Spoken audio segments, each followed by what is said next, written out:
And we are back to Umineko. I'll probably just cut it in for the last episode. We'll see. Okay. I tried. I tried.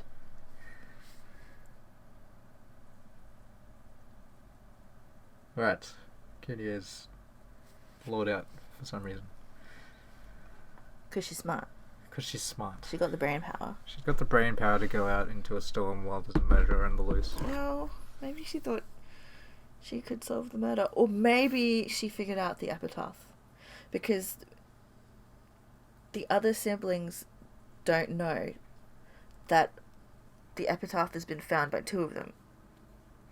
And now one is dead and one's, incapacitated. So they may, still be looking for it. Why do you have a blank expression on your face? No, I'm just trying to think of the situation. Rosa and Maria are just dead. Yeah. So personally, I'd feel like they wouldn't be trying to solve it right now, but it's possible, I suppose. Yeah, potentially. We'll see. What does Kraus have to say? Certainly. The body cannot last with nothing more than a small breakfast, but of course we understand. Still, as time passes, it'll get darker and darker out. It's probably at its brightest now.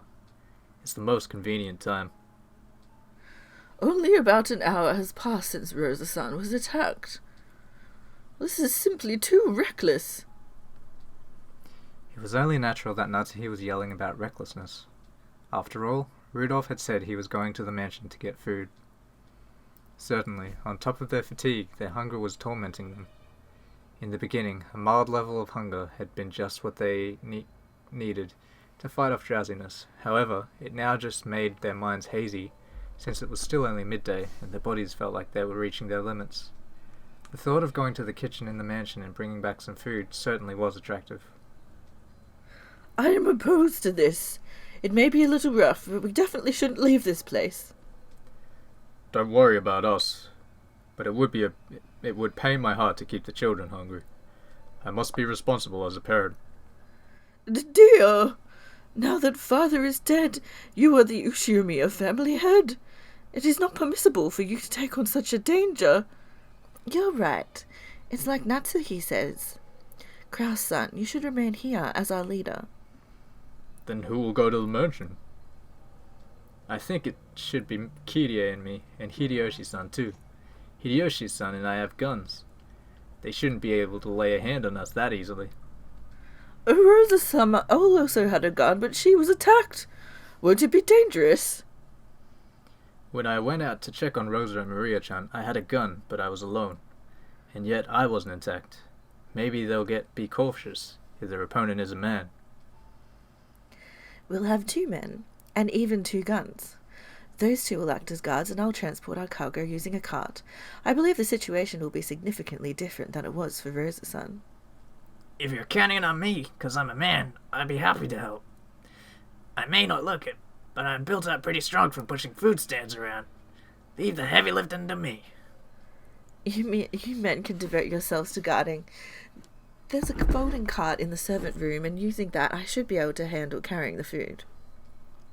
Of course, we'll be careful, and if we can succeed in this adventure just once, there won't be any need for us to take risks again. Is there any way I can get you to rethink this? It may be painful for everyone to deal with empty stomachs, but even so, we do not know what is happening outside now. It's only one day, surely they can last without food. Yep. I'd imagine so. We'll take care. And Ava's feeling pretty down bad right now. We can't let her stay hungry. If her stomach's empty, she can't take her medicine. I have to go out for Ava's sakes as well. How is Ava? Looks like she's finally gotten to sleep. She has a high fever. If we just leave her be for a while. You can't just stand still when it comes to your wife's health. Understood. I'll give you permission to go outside. Then we'll take a little trip there and back. A speed contest. Canned food's okay, right? You at least have a can opener here, don't you? Yes, we have a can opener and a bottle opener. There's running water in the guest house, so we won't need anything to drink. We need to get 10 people's worth, so not being picky about what you get. Alright. Why don't we dash out and bring it back quickly? There's no time to open umbrellas. See you, Aniki. I'll trust you to look after this place. I would definitely want an umbrella. Take care. I'll kill the children while you're gone. Under normal circumstances, I'd want to go too. Being a man, I despise how this title of the oldest brother prevents me from lending a hand in an emergency like this. This is about the only time we get to show off. Sit back and take it easy every once in a while, Aniki. Okay, Natsuhi-san, wait here and get some towels ready or something. We aren't using umbrellas, so we'll be soaked to the bone when we get back. Understood. Take care. Rudolph, Kirie, and Hideyoshi, each leaving their own brave words behind, left the lobby.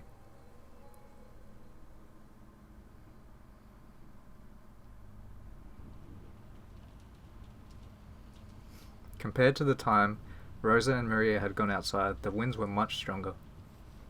Rudolph's group of 3 people jogged through the rose garden without umbrellas, holding their guns in the folded cart. If everything had been still and quiet, without the wind and the rain, they would probably have kept their ears open and moved with caution. But in this rain, even if some suspicious person was hiding nearby, it would be difficult to notice them.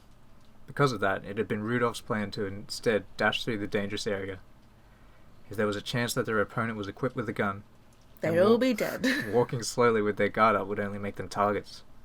Taking swift action was probably the correct choice. The Rose Garden. It feels like we're just asking to be attacked. Please let nobody come out of there. Even as Rudolph and Hideyoshi continued to run, they looked around restlessly, vigilant of their surroundings. Rosa and Maria's deaths had not been caused by a projectile weapon. However, it was easy to suspect that the servants had been killed in such a manner.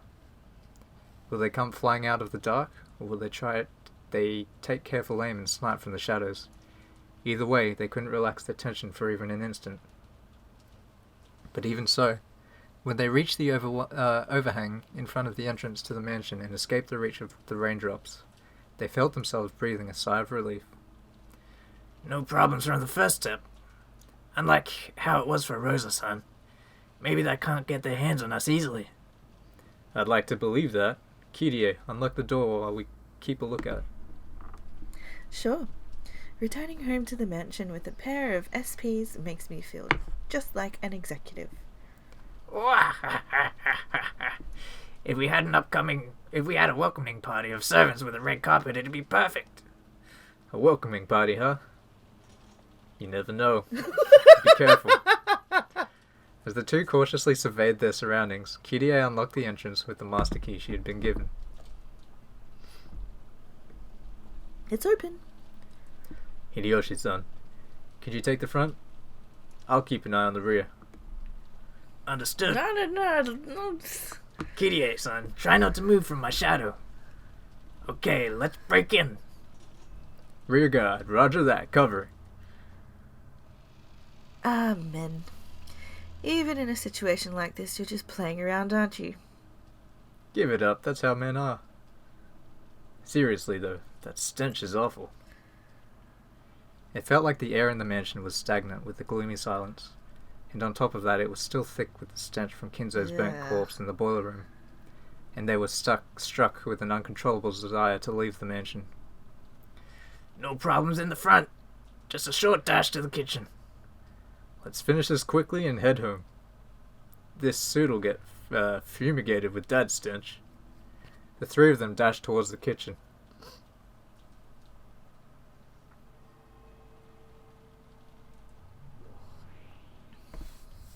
And after they disappeared from the entrance hall, the new witch appeared there.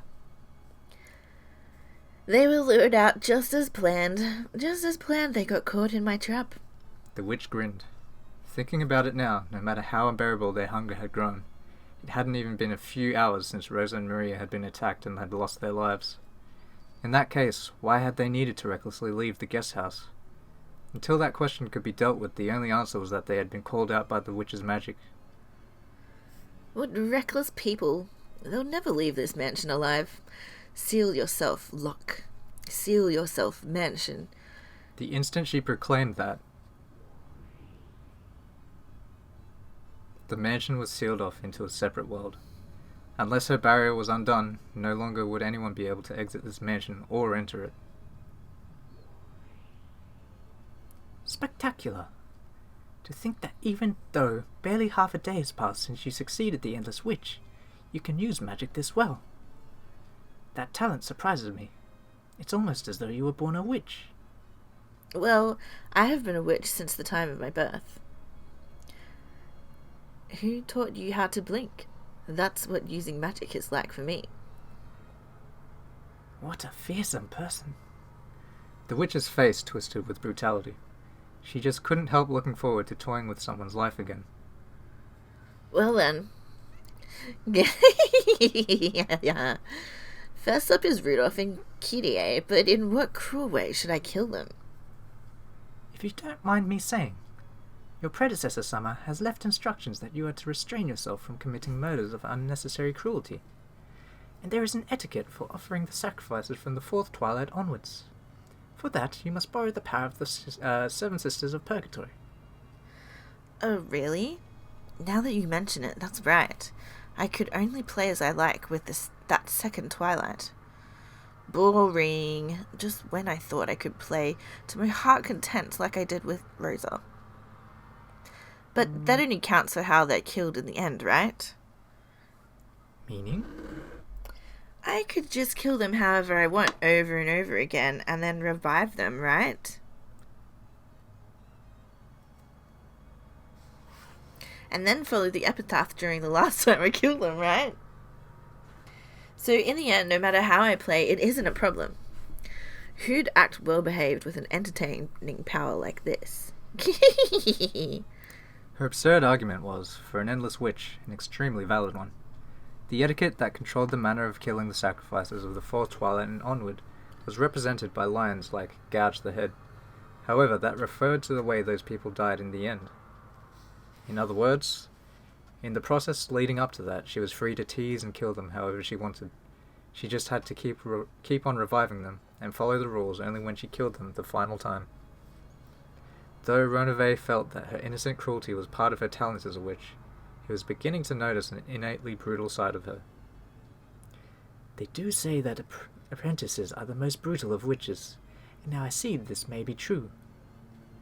Do as you wish, is what I would like to say, but here it may actually be wiser to show restraint. They have guns. Weapons with a high anti-magic power, such as guns, are the natural enemies of witches and demons. The witch stared blankly at this demon butler who was surprisingly afraid of guns. That can't be right. Shouldn't witches be able to take a shot from a bullet easily? No. It would be just as fatal for a witch as it would be for a normal human. To prevent that weak point from being noticed, most witches rigorously strengthen their guard with a defense of protective barriers and furniture. Do I have any of those protective barrier things? Constructing a barrier to make even a gun bullets ineffective requires much in the way of preparation and ceremonies. I am afraid to say that Beatrice Summer currently has none of those. Furthermore, you are currently ill-prepared to summon furniture strong enough to block a bullet. So even though I've become a great witch with this much magical power, I really do have to be afraid of lead bullets. It's annoying, but I guess I don't have a choice. So in that case, should I call some furniture to act as my arms and legs? Yes. Leaving everything to your servants while not exposing yourself to danger is also a part of a witch's refined tastes. Beatrice Summer, leave this to the furniture and hide in a safe place. I get it. I call on the Seven Sisters of Purgatory. I don't care who, any two. Leviathan and Belphegor Oh, responded thank to goodness that it's call. not Lucifer. I don't know which one is which. Let's have a look. I'm going to turn this chair around. So this one's Belphegor and that one's Leviathan. You be Leviathan, because I think I was doing Belphegor. Hang on. Ah! I'm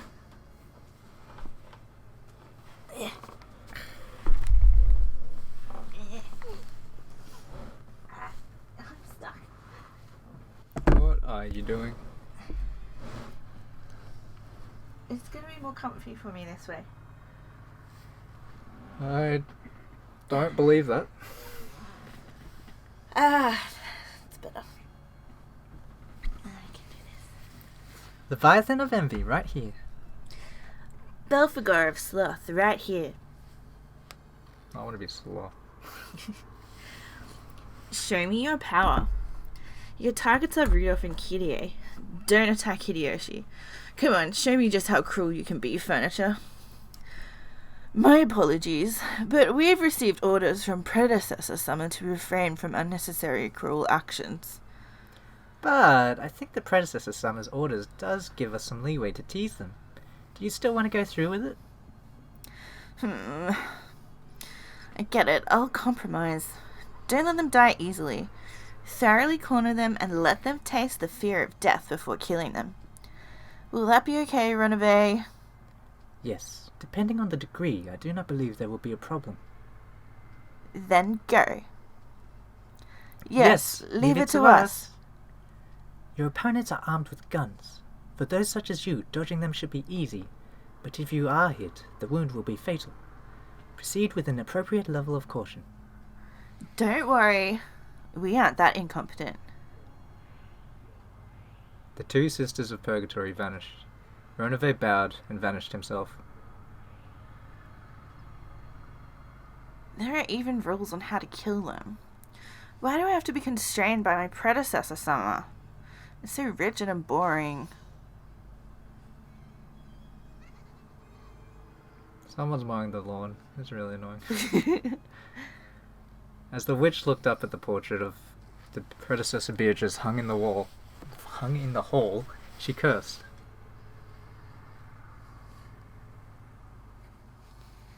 The three people had already arrived at the kitchen and were gathering food supplies. Considering the possibility of poison, they gave up on the alluring fruits and vegetables, and gathered a whole cardboard box full of only the safe canned foods. It was very heavy, but by piling it on the cart, they could carry it well enough. I would have thought it would be the opposite. What? Like, you could drill a small hole into a tin can and poison it. Yeah, you could, but they would check the can and notice the hole. What if the hole was where the paper was and they covered it up with the paper? You could unwrap the paper. But I don't think they would actually do that. Well, isn't the argument not whether they would do it, but like the fact that it is possible. Yeah. So like, yeah, I think canned food is still the safest option. There should be more than enough for 10 people to hold out until tomorrow's breakfast. That should carry them until the boat arrives. The two men were supposed to be focused solely on guard duty, but the weight of the load was tough on Kirie, even with the cart. Hideyoshi, who wanted to show off his power, switched to be the cart pusher, and Rudolph and his wife took up the task of guard duty. With all this, even George and the kids will be full. The trip back will be a picnic, so let's go. When Hideyoshi vigorously announced their departure, Kirie frowned and seemed to be gazing into the distance. There was a wall in that direction. No, if her gaze could go through that, there was the main hall beyond that. What is it, Kirie? It's vague, but I've got a bad feeling gnawing at me. Kirie stopped walking and narrowed her eyes even further. Women's intuition? At times like this, Kirie's intuition often rang true, even when she didn't have a logical reason. Rudolph believed in that intuition. Yes. Someone's probably waiting to ambush us. I didn't sense them before, but just now I felt it. Just now someone set up an ambush for us. Then there's no reason to go back the way we came. There's a back door over there, right? Let's leave that way. Rudolph made to unlock the back door. When goods were carried into the kitchen, they never passed through the part of the mansion that the family came and went from. So outside the back door, there was probably a ramp used to carry things in. Surely they would be able to leave through there with the cart. What the heck? It's stuck. Damn, what's going on? Can't you open it? Nope. Is it broken? It isn't giving an inch. Rudolph tried various things, first using force, then coaxing it, but the lock was as hard as stone and didn't even budge. Don't force it. Let's leave through the front entrance. Right now, it'll be even worse if we stand around wasting time. You think this is a trap? I don't know. Be careful. With strained expressions, the three of them returned to the hall again and headed for the entrance. Who is it? The instant they exited the hall, Rudolph noticed a suspicious shadow right in front of them and yelled. In that instant, a storm of gold leaves started blowing and gold butterflies covered the area with a gold color. Oh, I didn't know I could do that. I can't believe it. A lowly human predicted our ambush. It isn't my fault. I was hiding my presence. Don't hesitate. Fire! The two guns spouted fire. The lead bullets blasted right through the magical defense of the pair as easily as though it were a wet paper wall. But the two figures that should have been there had disappeared. Certainly guns were frightening objects for them, but there was no need to fear it as long as they weren't hit. They at least had enough speed to dodge those. Wait a sec! You won't even give us a chance to say our names? This is why I hate humans. Leviathan was a full 10 meters from where she had supposedly been, popping her head out from behind the pillars in the shadow of the staircase and protesting. In accordance with Beatrice Summer's orders, we will hunt you down. Our orders tell us to make it take some time and to tease you. You are free to resist, but know that it will be useless.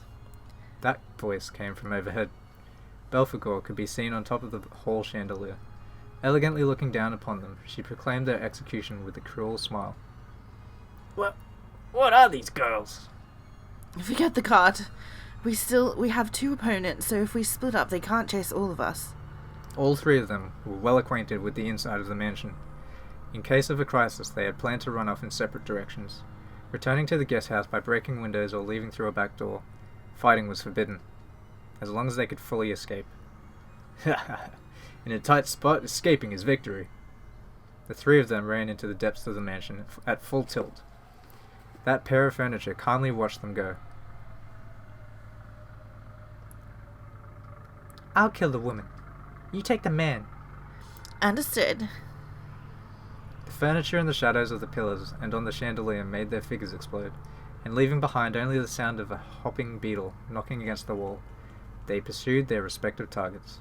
Their speed was overwhelming, and they easily blocked the others' paths of retreat. Let's see what this furniture's got. I hope they're at least able to amuse me. Beatrice Summer, it may not be prudent for you to reveal your form unnecessarily. And you don't unnecessarily move your king away from the center. That's part of a monarch's and a witch's dignity. Belphegor was already blocking the way in front of Rudolph, who had boldly tried to escape to the second floor. It's useless to try and resist or escape. You don't need to think about anything. Just close your eyes. I'll gently end it all for you. You'd make a good wife. Husbands love to hear that kind of thing when they come home all tired. Oh my goodness. To think you're still relaxed enough to speak such insolence at a time like this. Beatrice Summer, thank you for this excellent prey. Die! Rudolph shot first. But even before that bullet could hit her, Belphegor had already moved behind Rudolph's back. She then raised a purple curve, swinging out from her arm. However, incredibly, before that arm could decapitate Rudolph, he had swung his gun behind him. The barrel remained pointing behind his back from the same motion which he had reloaded the sawed-off gun one-handedly. It was pointing right at Belphegor's chest. Click, clunk. It was the sound of the ejected empty cartridge finally hitting the wall after the reload. In other words, it meant that the next shot was already fully loaded. Without turning around, his gun pointing right at Belphegor's chest, Rudolph grinned. Not bad. For a middle-aged man. Don't look down on the generation that loves old westerns, okay? You brats don't know anything about the refinement of a lever action.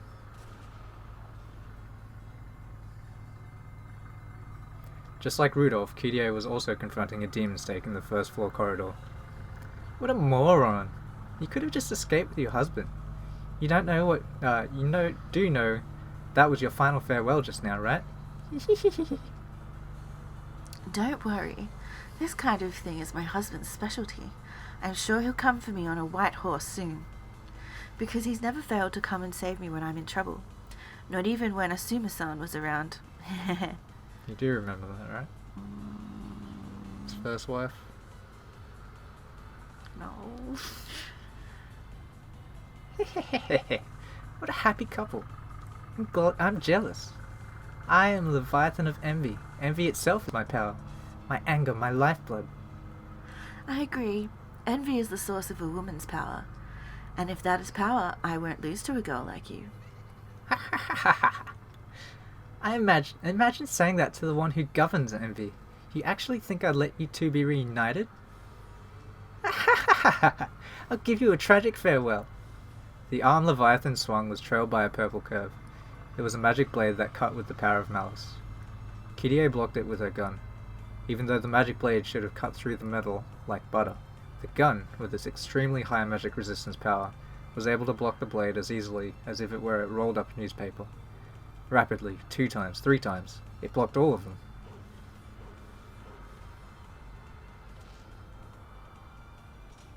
And, without missing the opening created when that purple curve took a swing upward, Kirie kicked Leviathan in the stomach with her heel. Leviathan was knocked away like a lightly dancing feather. Before the demon snake's feet touched the ground again, Kirie was already pointing her gun directly at Leviathan in midair. From that position, the two women, who called envy a form of power, met each other's gaze. Can you do it? Can you pull that trigger? I can be brutal when my husband isn't around.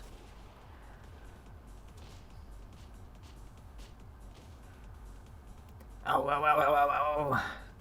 Rudolph tumbled down the staircase. He'd been gradually cornered by Belphegor, and had been pushed back into the main hall that they'd started from. The predecessor's summer's furniture is pretty good. They aren't very flashy, though. Beatrice Summer, it isn't over yet, and it's dangerous to show yourself. Don't tell me you're Ava?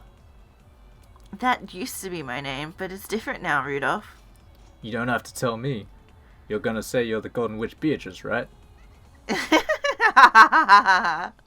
How did you know? Since the time Rosa was killed, I had a vague idea. Rosa, forgive me. Forgive me for sending the sister you hated down to the hell you're in. Beatrice Summer, look out!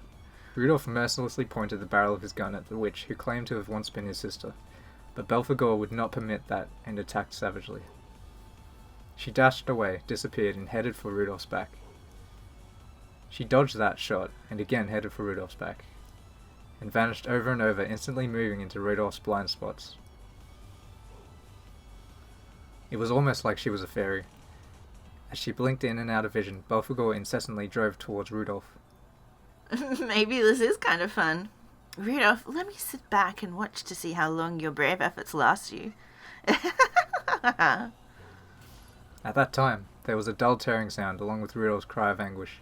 Rudolph's reaction to the dance of the purple curve that pressed upon him had finally been too slow, and he'd let it lightly cut his flank. That single wound slowed him down just once. That led to a new wound, which slowed his actions again.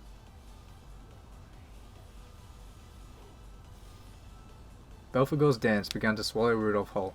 Watching Rudolph's body gradually get carved up, his former sister let out a shrill laugh.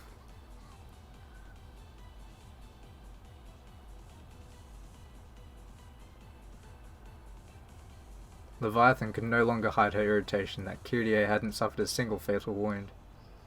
I really am a moron. Among the 7 sisters, I was always the slowest to grow. I was always slow, always weak, always stupid. That inferiority complex became envy. And when I convert that into power, I gain a strength greater than that of any of the sisters. It's important for young girls to have a moderate inferiority complex.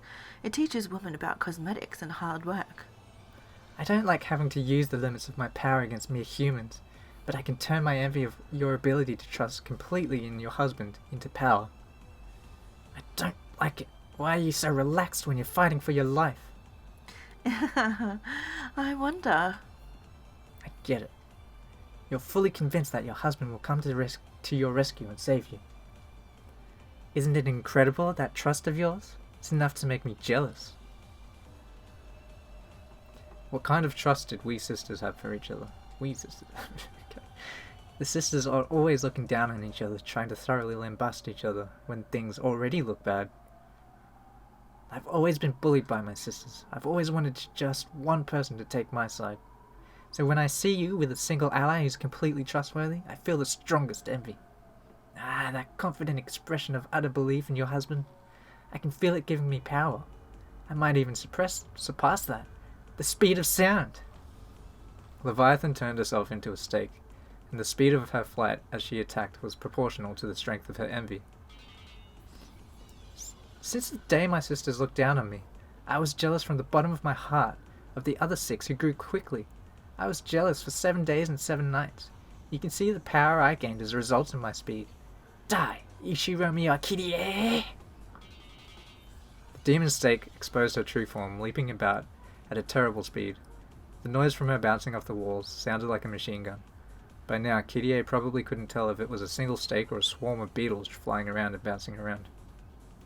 Leviathan was over 100% certain of her victory, believing it from the bottom of her heart. Then Kirie spoke with an unbelievably calm voice. I was the one who went out with Rudolph-san first. Asumu-san blatantly cut in between us, and shrewdly got pregnant. I don't blame Rudolph-san. That woman used her body as a weapon to seduce him, and then acted even more repulsively, cornering Rudolph-san and forcing him to get engaged to her. Asumu had been carrying Batlakun, and at the same time I was also carrying a boy. As fate would have it, our delivery dates were on the same day. Then Asumu-san gave birth to Batlakun, but I had a stillbirth. I think about it sometimes.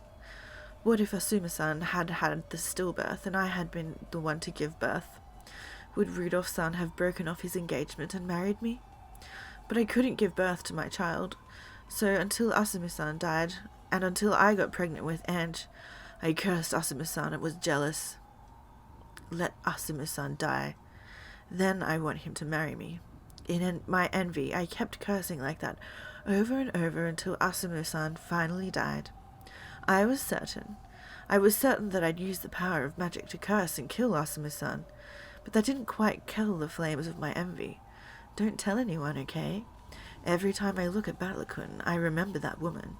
Every single time I look at him, I think that if only my child had been born, he would be the same age. I'm still jealous of her, tormented by her, even now and from now on, into the future for all eternity. You say you were jealous of your sisters for 7 days and 7 nights? That's right.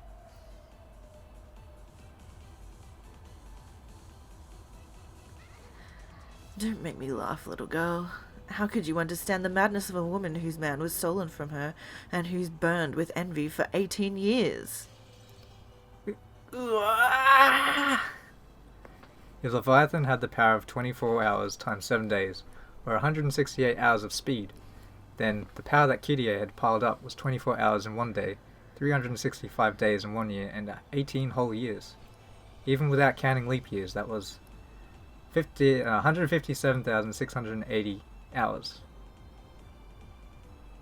Compared to Leviathan's power and speed, it was more than 938 times greater.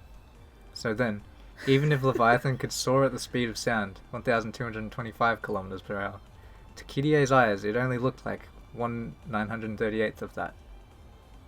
Which means 1,225 divided by 938 is a speed of 1.30 kilometers per hour. They say humans' walking speed is 4 kilometers per hour, so it was even less than half of that. This is almost the same speed as a baby crawling on the floor. Which means... In the time it took the demon stake to move at a pace so slow that you could count all the bits of dust floating through the air, Kirie looked at it with pity. She pitied the slowness at which it came towards her. Then she lazily raised the barrel of her gun, almost as though she was trying to swallow the demon stake up with the gun barrel. You're completely lacking in both romance and envy. Try harder next time, little girl.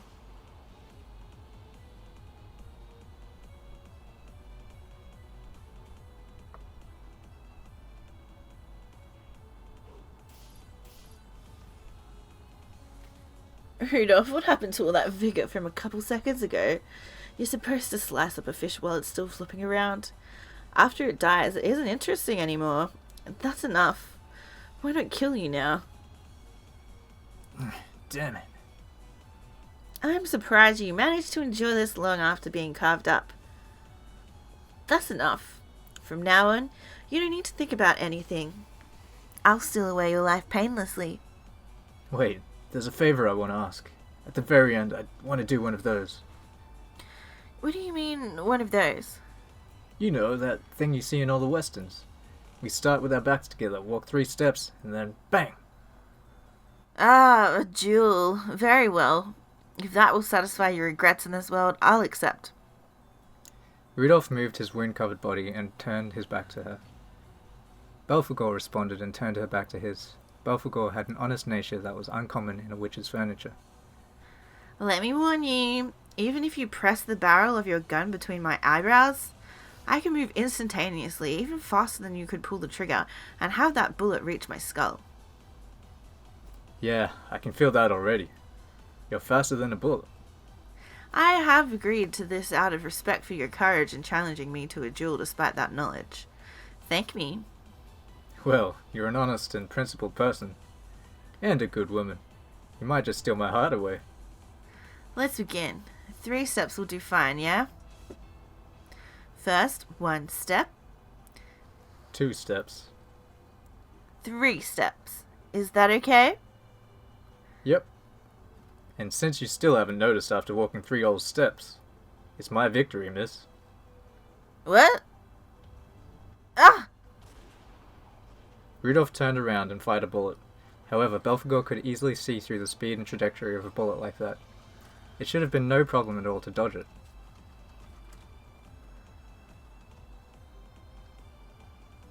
But a spray of fresh blood flew about. Belphegor had set up an adequate magical defensive barrier.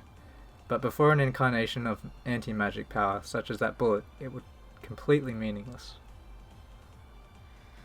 What are you doing? Why'd you get hit? The bullet had hit Belphegor right in the chest. The pain from the lead caused her to grimace, as did the pain from the denial of magic. Forgive me, I'm a coward of a man. What a killjoy. To think that furniture of a witch could be defeated by a human. Know your shame. Worthless. Pathetic. If only you'd just grovel and die. Quit it, Anarchy. She could have dodged it, but she didn't. She realized that you were in the line of fire, Anarchy. So this faithful girl took it without dodging, protecting you.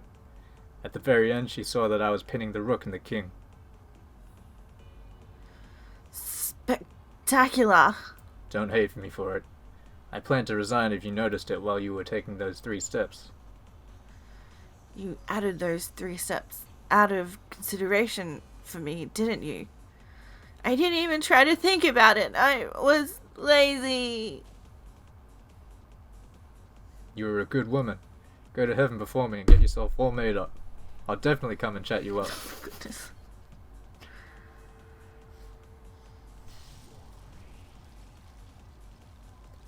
As Belphegor slowly fell over, she lost even that power that kept her in human form, and she grew small like gold dust melting into thin air. At that point, Kyrie dashed in. It seemed that she had somehow defeated her pursuer by her own hands. As she pointed the barrel of her gun straight at the witch, she ran up to the wound-covered Rudolph. Are you okay? Were you chatting someone up just now? Yep, a good woman. No match for you, of course. Sorry, Anarchy. It's checkmate. The 2 of them pinned the witch down, the barrels of their guns.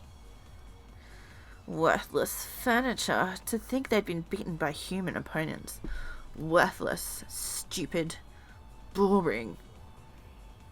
Beatrice Summer, we should retreat for now. There is no furniture or barrier to guard against bullets here.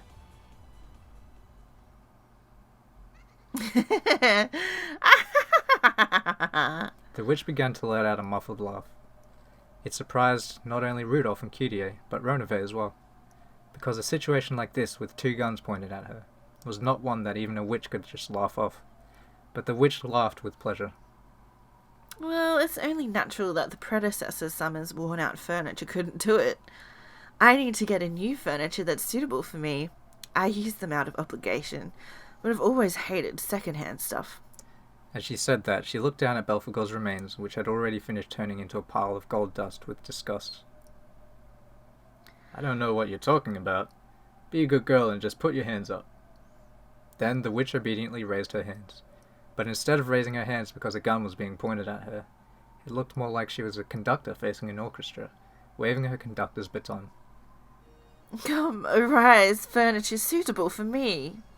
Not that cheap furniture, much stronger ones, cruel ones. Stop this bizarre act. I'll pull the trigger.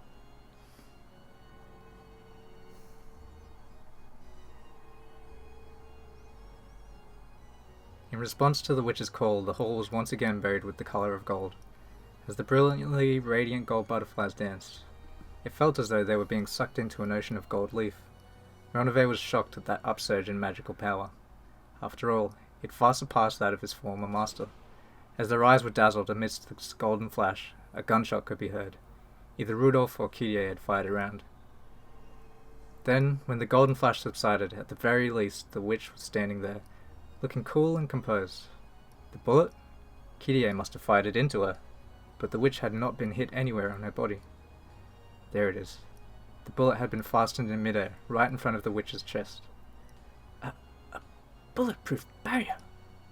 In an instant, a barrier that would require a significant amount of preparation, even for the predecessor, had been. Renove's face was twisted in shock, and the surprises did not end there. Is this new characters? A cloud of gold butterflies that created two humanoid forms. It was furniture summoning. The butterflies peeled off and flew away, and beneath them, furniture in the shape of gold showed themselves. The Siesta sister corpse.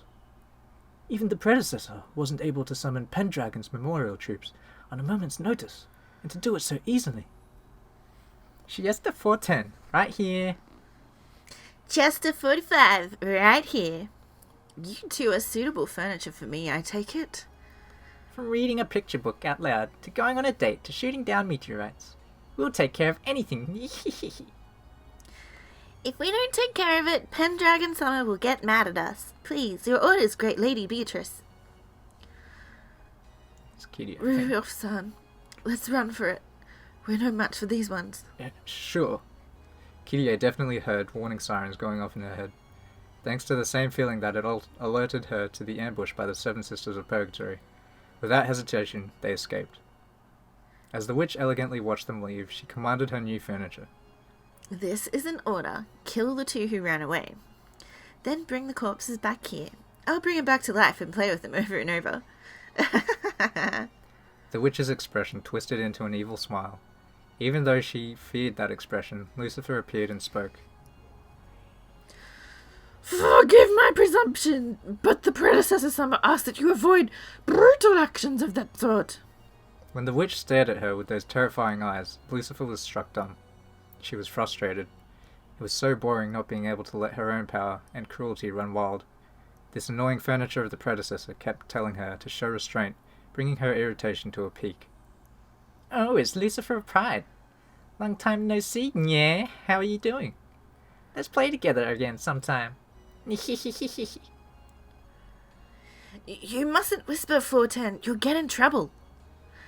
Let us carry out the great Lady Beatrice order at once. Well, yeah, we are on the job right now, yeah? 410, roger that. Preparing for snipe and pursuit combat. Accumulating terrain data, accumulating data for firing. Data link with 410. 410, data received. Target lock acquired. Commencing terrain calculation error correction. Formulating firing curve. Supplemental control point calculations complete. Data link to 45. 45, data received. Checking hazard zone. Ah, that's no good. Lucifer-chan, better get out from behind us or you'll get roasted by the black blast. Thanks to their paired measurements, the Siesta sisters were able to instantly calculate the terrain throughout the mansion, and the coordinates of their targets, as well as a firing curve to reach them. That's right, their shots could be guided to follow a curved line. None could escape. Their precision guidance, used by the Seven Sisters of Purgatory, was nothing more than a cheap knockoff of the ability these two held. 45. Firing preparations concluded. Ammo type selected and loaded. As the two of them faced each other, it was as though they were both pulling back a bowstring together. A dazzling gold arrow was ready there.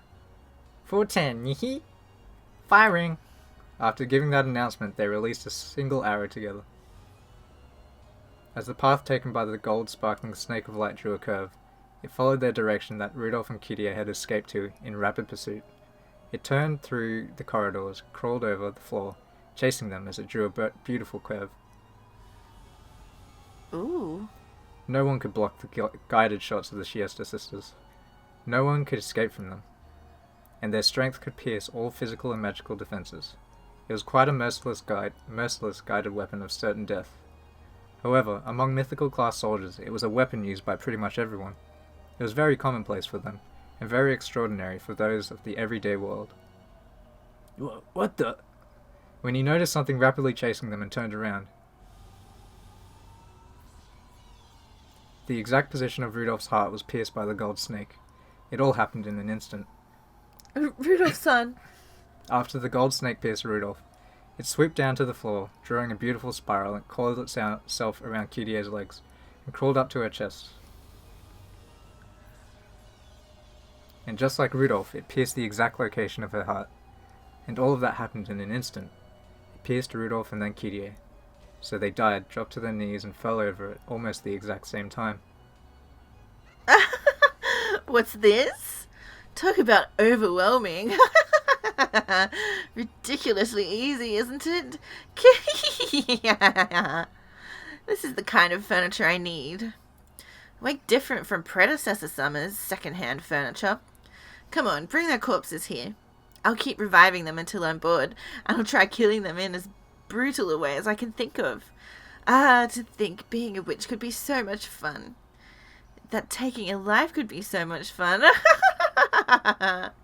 From the time humans are born, the most shunned action they can take is the murder of another human. It's only natural that humans can't understand how pleasurable it can be to break this taboo. But she was no longer a human. She was a witch, and there was some pleasures that only witches could understand. By now, she had tasted those pleasures and was totally immersed in them. After learning that the contents of the forbidden pot were honey, she could no longer live without them. No, maybe the contents were honey because they were forbidden. Anyway, by killing humans gruesomely, and doing it over and over, she could feel that drug-like pleasure even now. As the witch rolled over laughing, the golden snake that had been shot returned as they were being reeled in. At the tips, 2 people were pinned and dragged along.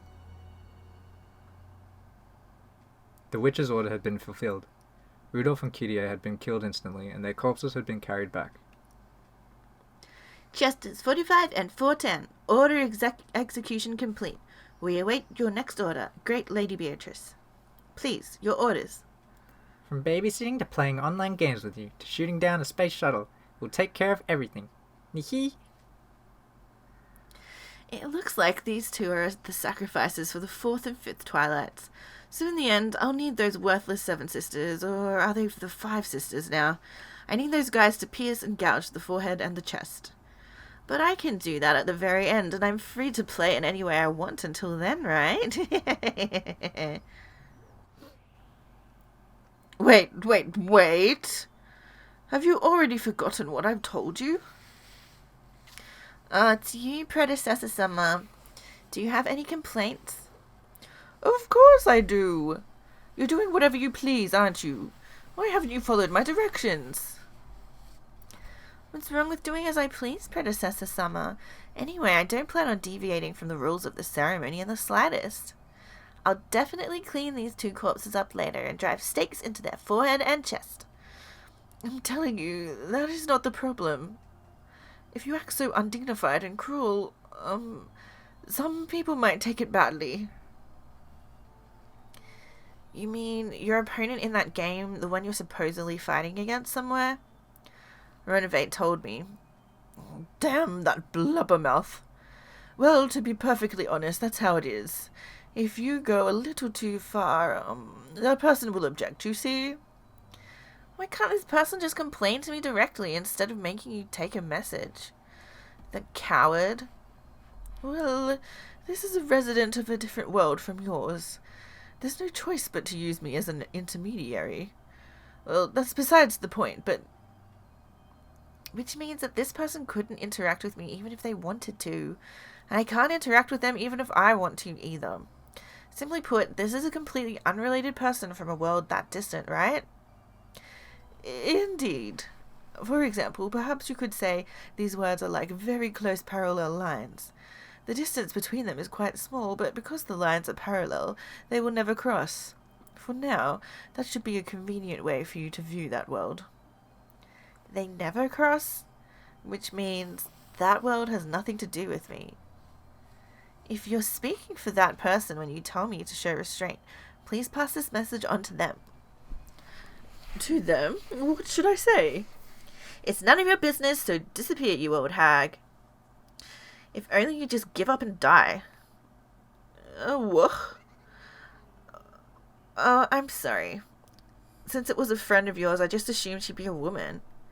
By old hag, I'm definitely not talking about you, Predecessor Summer, so please don't get mad at me. When she spoke, the witch was looking straight into Beato's eyes. Anyone present would be able to tell what she meant by it. Predecessor Summer, there's something I find really strange. Why do you have to play a game with someone from another world, and have him accept that you're a witch? Well, as to that, it's because making all humans accept the existence of witches is a prerequisite of perfect control. There was a single holdout who simply wouldn't accept me as a witch. Why would you need the approval of a human? Witches are witches and can use magic, so why should we need to be acknowledged by humans? Well, like I said earlier, magic is... I am a witch. I can use magic without anyone's approval in particular, so what's your point? In this world, right? However, since that person won't accept it, how should I explain it? I don't need you to. After all, isn't this all this about? A different world that never crosses this one? In other words, that world might as well not exist. You fighting a game in another world is absolutely no different from you telling me about stuff from your imagination. I'll say it again. It has nothing to do with me. And I am already a witch. Predecessor Summer, somehow or another, it seems that you can't become a witch as long as this person doesn't acknowledge you, but I'm different. Even though no one has acknowledged me, I'm an excellent witch already. Since you are my predecessor, I will formally pay you respect, but that's out of kindness, not out of duty. I won't ask you for advice anymore, because I clearly know what I should do and how I should play from now on. So I will carry out the murder of 13 people as a final act of respect for you. However, there is absolutely no reason for you to interfere with the methods I use, or what I do afterwards. Therefore, I'll be counting on you in that regard. At a glance, those words seemed obedient, but they contained within them a clear parting of ways. She was no longer under Beato's care in any way. That's why she was clearly saying nothing more than, don't get in my way. Yep. No, it's fine. Don't get in the way of my fun. Beato understood that, and was dejected, realizing that no matter how she explained it, she wouldn't be able to make the witch understand. I see. Then it is no longer my problem. Go and learn with your own body how magic ceases to exist when you lose your respect for it. I wish you'd tell me where the respect was in that carefree rampage of yours up until now. After hearing that, Beato could not respond, because she remembered hearing exactly the same thing from her teacher. Okay now. Siesta sisters, see if my predecessor on her way back. Predecessor Sama, please leave this place. If you don't, we'll be scolded. Throughout her body, Beato felt something unseeable from the Siesta sisters, which could only be described as an oppressive sensation. Most likely, they were initiating firing calculations. It was an action much like taking out a gun and cocking it. Even Beato could not escape from the Siesta sisters' attacks without any preparation. In the past, she had placed her greatest trust in them, so she knew how terrifying they were down to her very soul. Predecessor Summer, if you would retire. I would not recommend damaging Beatrice Summer's mood any further. Predecessor Summer! Ugh, I understand. I shall leave for now. Whatever the end you eventually reach at my leisure. It was almost infinitely close to a parting shot. So, after Beato vanished, the witch and her furniture doubled over laughing.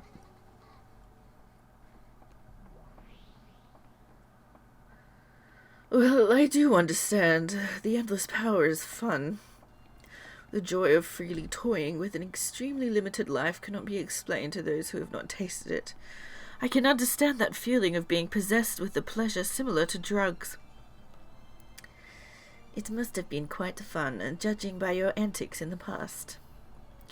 Are you saying it's just like when you tried to admonish me in the past over and over and I did not listen? Why have you started trying to scold that child for her actions? Well, there's a single large difference between you and that child. That child may already be a witch. Of course, you are also a witch, at least in the world on top of the game board. Why did she suddenly have an accent? I don't know. I'm trying to make them different. It sounded fine before. I can't remember what it sounded like before. However, to be acknowledged as a witch in the world outside the game board, you need to have Batlakun, your opponent in this game, acknowledge you.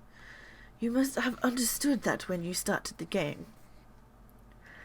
I thought that if I could show off a whirlwind of proof that I am a witch, blow away his desire to deny me, and make him surrender, he would acknowledge me as a witch. It all went my way last time, so I thought it was just a breath away. It's actually the opposite. Batlakun was disgusted by your brutality. He did not step up to the plate as a player because he acknowledged you. I can't get rid of the accent. Because he acknowledged you as a worthy opponent. It was based on a strong animosity, his resolve to completely deny the existence of a brutal witch. In your foolishness, you probably felt that Batlakun's acceptance of his role as your opponent was a first step towards making him acknowledge you as a witch. However, it was actually the opposite. Batlakun challenged you in this game because he was absolutely determined not to acknowledge you. No matter how hard the thoughtless north wind blows, the traveller only wears his cloak even tighter. You were committing a huge error from the very beginning.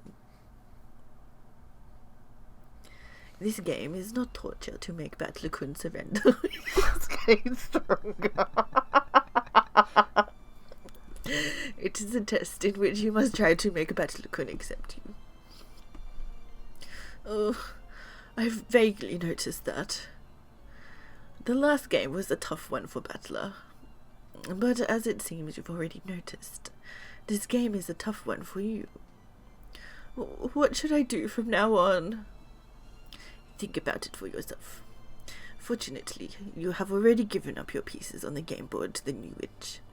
You should have plenty of time to reflect upon your own self. But Battler Summer's already a massive hostility to me. Summer. He won't accept witches, so he won't accept me. I do not see the Summer. What are you talking about? That's what you said, Battler Summer. Oh, really? In that case, what can I do to make him accept me? Are you saying that if the north wind doesn't work, then I should shine on him as the sun from now on? Me, after all this time? It's October now, the Halloween season. It's the month of rebirth, when the sun dies and is revived again. When the sun is weak right after reviving, it may not reach far through the cold winter winds. However, it slowly grows and is eventually able to hail the coming of spring. At that time, the traveller may even fold up his cloak. Are you saying that I've been mistaken?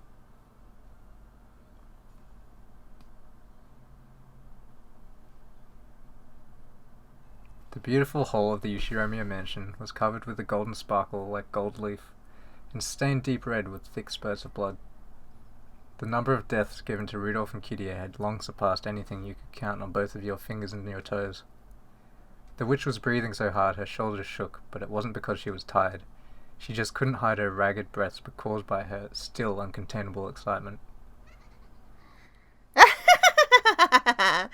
How fun it is to do as I will with people's lives and deaths.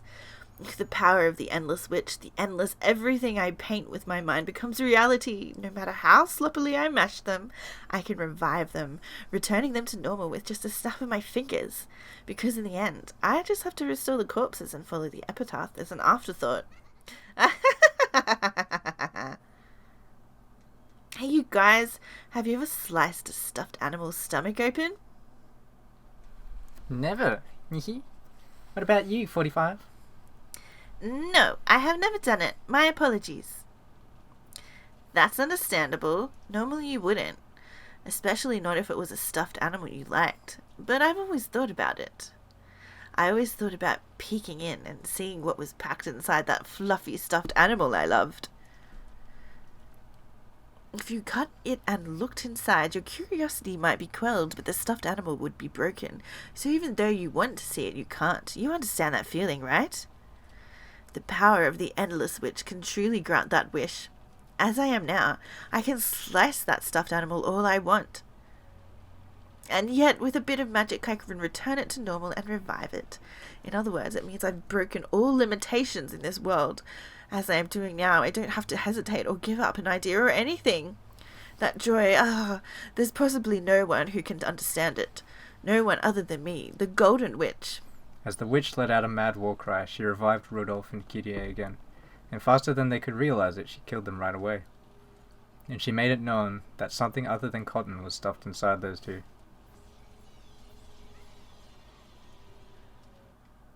Quit it, Ava. Huh? Ah, it's you. How long have you been there? In that gruesome hall, Hideyoshi appeared with his gun readied. The witch had sealed the mansion with a barrier, so Hideyoshi had nowhere to run. He probably picked up Rudolph or Kirie's gun and come back. The gun, which should have been something to be feared, was apparently no longer an object she took seriously now that she was overflowing with magical power. Her bold expression didn't flinch in the slightest. Why did you have to kill Rosa-san, Maria-chan, and Rudolph-kun and Kirie-san? Huh? I'm the head of the Ushirimiya family with the Witch of Rakenjima. Everything that occurs on this island is all up to me. Whether they happen to be alive or dead at any particular moment in time is meaningless to me. You went mad after finding Father's gold. Just how high must that gold have been piled? I can't even imagine it. It must have been enough to steal away your sanity. But if there was that much gold, why didn't you think of graciously splitting it up? You misunderstand. All of that belongs to the Golden Witch. No one is qualified to touch it except me.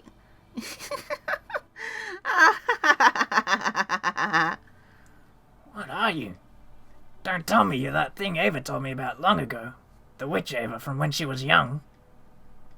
That's right. I am the me from my years as a girl who's been living in the heart of your wife, Ushirimiya Ava, this whole time. And I'm a witch. Just as an afterthought, Ava became an adult by forgetting me. So she can't use magic. All kids get their heads filled with innocent but cruel ideas sometimes. When I was young, I'd sometimes go around stepping on ants and pulling the wings off dragonflies. That is horrible. Do not do that. However, I learned the importance of life and graduated from that cruel childhood age. Right now, you really are a child. A personality that I know Ava graduated from. That personality isn't Ava. It's a completely different human. That's right. I'm not Ushirimiya Ava. I'm the Golden Witch Beatrice. It's so fun not being bounded by any limitations, and the pleasure of being able to do as I will with life and death is truly wonderful. I don't have to apologize for breaking a goldfish bowl, and I can tear stuffed animals up as much as I want. There was a crisp sound. It was the sound of Hideyoshi slapping the witch's face. Looking at the hole stained deep red with fresh blood, he should have been able to imagine how terrible the witch was. But without fear, without even hesitating, Hideyoshi had walked determinedly up to her and hit her on the cheek. You fool! Don't try acting like you're cruel, not when you're really a coward and a weakling. I'll correct that evil nature of yours again if I have to. Goodness, he's not holding back. Fool! It's like you have... Oh, hey! You got Rosa and then Maria, now you got Hideyoshi and Ava. Domestic violence. You're a woman who understands how important, how fragile a life is, aren't you? I'll make you remember. What are you calling a witch, you stupid fool? You're my wife, Ushiromiya Eva. If anything, you're a witch of the kitchen. Oh my goodness. Who can always make the perfect snacks out of a refrigerator leftovers in a flash. Oh. Won't you open your eyes, you fool? Didn't I just tell you that I'm not Ushiromiya Ava? You stupid fool. You. As tears dripped down his face, Hideyoshi kept hitting the witch's head. He wasn't even pointing the gun at her anymore. Therefore, that sound of gunfire couldn't have come from the gun Hideyoshi was holding. What? The gun, which had fallen into the corner near Rudolph's corpse, was floating in the air, and smoke lingered near the barrel. And the bullet? A red stain was slowly spreading across the chest section of Hideyoshi's vest. Even though his back was facing the barrel of the gun, the bullet had driven through Hideyoshi's chest. Ava, that's not me. Like I said, I'm not Ava. What a stupid, annoying man. You're in pain, so I'll switch the sacrifice of the sixth twilight to you. If only you'd just hidden under some bed shaking or something, I planned on letting you go. But no, you went to all the trouble of coming back. You really are a stupid man. Thunk. There was a dull sound as Hideyoshi fell to the floor. Even though death would have allowed him to escape from that pain, he resisted until the last second, and staring straight into the witch's eyes, he passed away. Because he had died without closing his eyes, the witch didn't realize that he was dead for a short while, and remained pinned by that gaze. Should we make this one a new toy and play? Nihi? At those words, the witch finally realized that Hideyoshi was dead. Yeah, right. What do we do? The Shiesta sisters waited for instructions. On the inside, they imagined the sorts of even more brutal orders their master might give. But the expression that rose to the witch's face looked as though she'd gotten over her excitement. She looked down at Hideyoshi's face, which still had tears dripping down it. It's such a killjoy and it's all this guy's fault. I'm done. Renove, are you there? Yes, right here. Take care of the cleanup. I'll bet the predecessor summer makes a fuss over this one. Please make it clean enough for that old hag to accept. I guess I'll follow the rules of the ceremony out of a sense of obligation to my predecessor summer.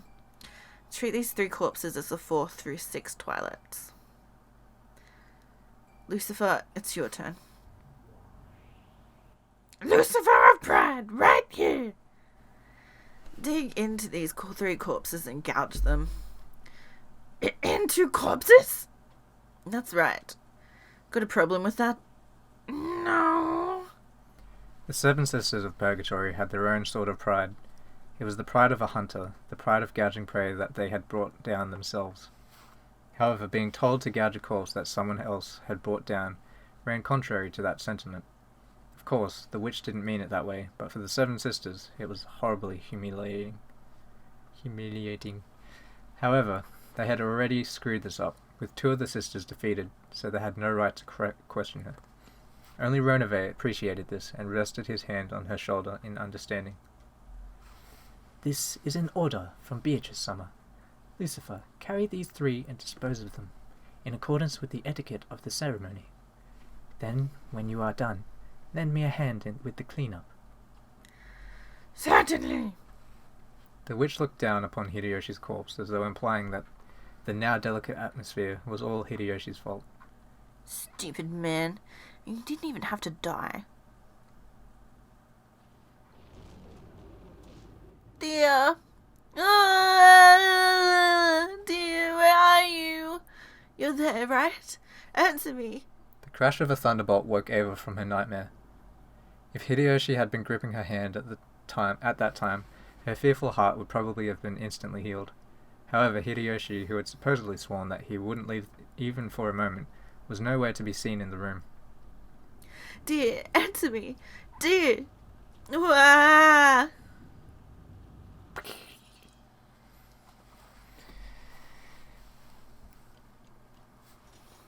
What is happening? So are we getting to the next day now? No, we're in The afternoon. same day, yeah, 1:30 afternoon.